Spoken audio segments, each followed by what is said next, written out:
Assalamualaikum warahmatullahi wabarakatuh, sahabatku para petani sawit, apa kabar? Semoga kalian selalu dalam keadaan sehat walafiat, amin. Teman-teman, alangkah senangnya ketika kita memiliki kebun yang menghasilkan cukup baik. Bayangkan saja kita ke kebun dan memanen hasil kebun kita ini 2 minggu sekali dan pulang mendapatkan uang yang banyak. Tentu itu adalah hayalan yang sering kita alami atau sering kita bayang-bayangkan bahwa nanti kita akan mendapatkan kebun atau mendapatkan hasil yang melimpah dari kebun kita. Namun pada kenyataannya apa teman-teman?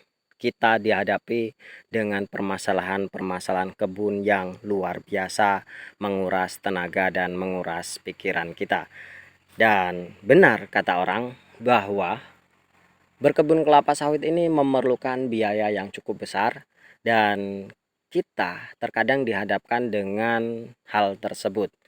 Ya, notabene kita sebagai petani kecil yang hidupnya pas-pasan, yang hanya memiliki tanah 1 hektar, 2 hektar, atau hanya di bawah itu, tentu kita akan membagi segala keperluan hidup kita antara mengurus kebun sawit dan antara kebutuhan rumah tangga kita.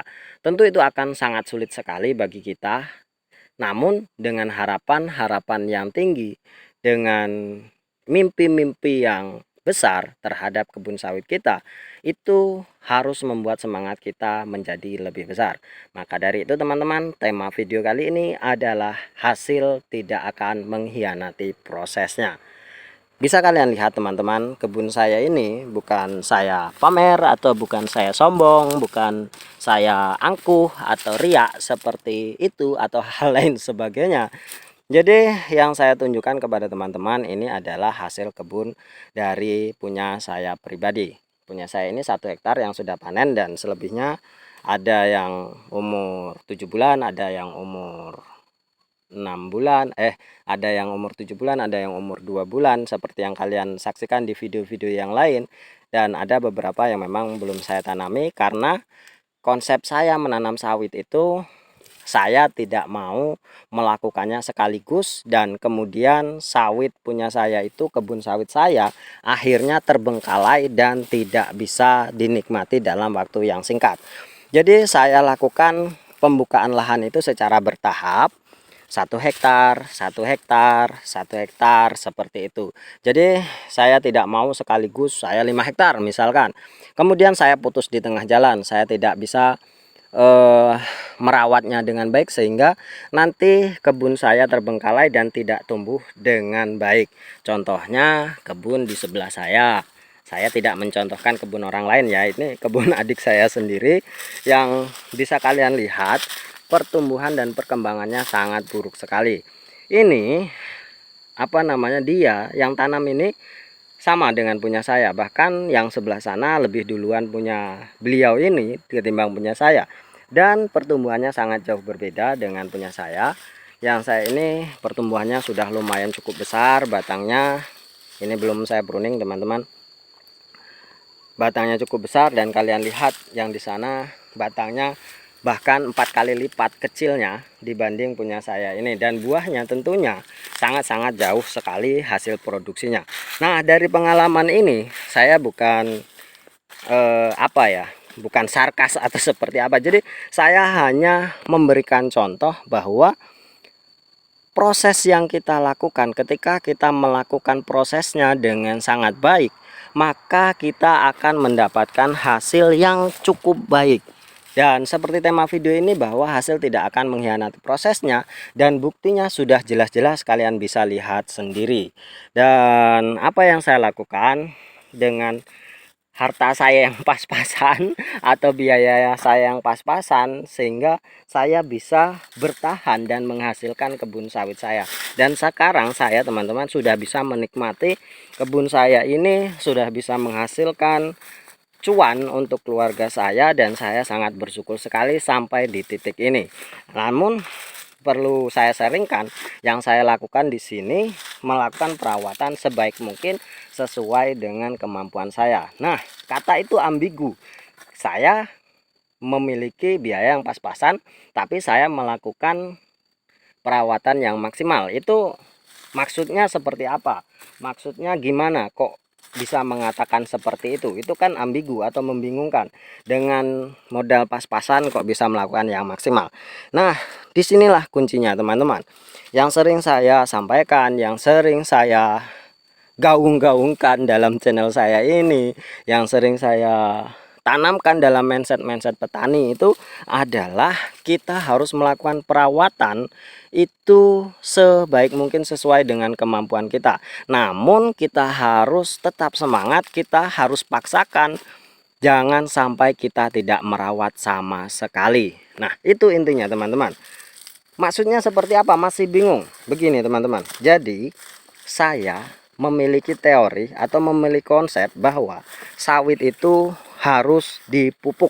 Itu harus dipupuk dan harus bersih lokasinya.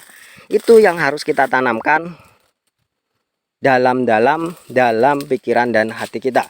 Yang kedua, kita harus menggunakan benih yang bagus. Mindset kita yang selama ini bahwa benih itu tidak perlu bagus, yang penting pemupukan. Oke, ketika kita mendapatkan benih yang tidak bagus bagaimana? Ketika kita mendapatkan sawit kita abnormal bagaimana? Nah, itulah pengalaman yang saya dapatkan bahwa benih yang memang benih yang abal-abal itu potensi kegagalannya itu cukup besar. Karena saya sudah mengalaminya sendiri. Sering saya bicarakan di konten-konten dalam video-video yang lain bahwa kebun saya ini benihnya abal-abal dan 30%-nya itu gagal. Nah, pengalaman inilah teman-teman yang jangan sampai ditiru oleh teman-teman. Cukup saya saja. Jadi kalau bisa kalian gunakan benih yang memang cukup baik, atau benih yang resmi, atau benih yang varietasnya jelas. Itu yang terpenting. Harganya mahal. Kalau beli benihnya 50.000 per batang. Caranya teman-teman beli benihnya, beli bijinya, atau beli kentosnya, atau beli kelataknya lah, seperti itu kira-kira. Kalian semai sendiri dan kalian bisa merawatnya sendiri. Itu kan bisa mengirit dari biaya. Jadi janganlah ada alasan dengan hal-hal yang seperti itu. Misal kita beli harga benih yang abal-abal 15.000 per polybag yang siap tanam. Ya kita beli saja benih itu yang harga 10.000, yang bijinya itu 10.000, itu sudah benih yang cukup baik atau cukup bagus untuk kita tanam.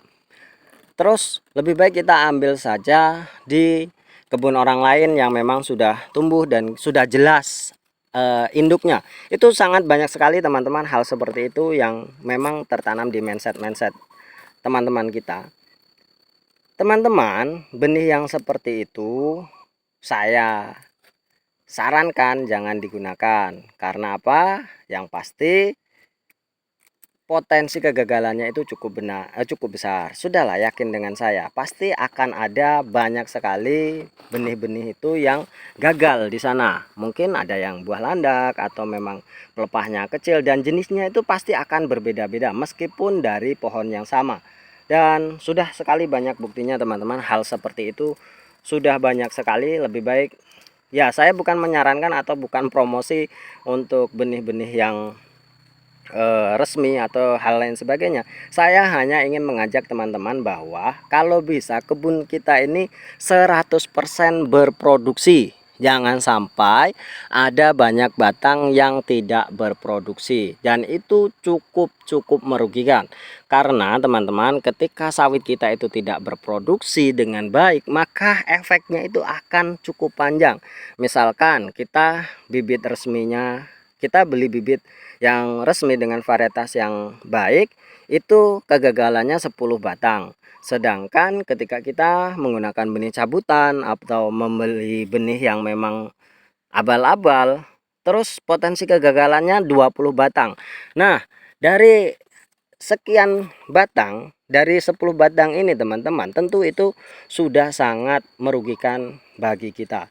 Kalau bisa 100 batang yang kita tanam itu 100-100-nya berbuah baik, terus buahnya besar-besar, kualitasnya bagus, batangnya besar-besar, dan tonasenya itu besar.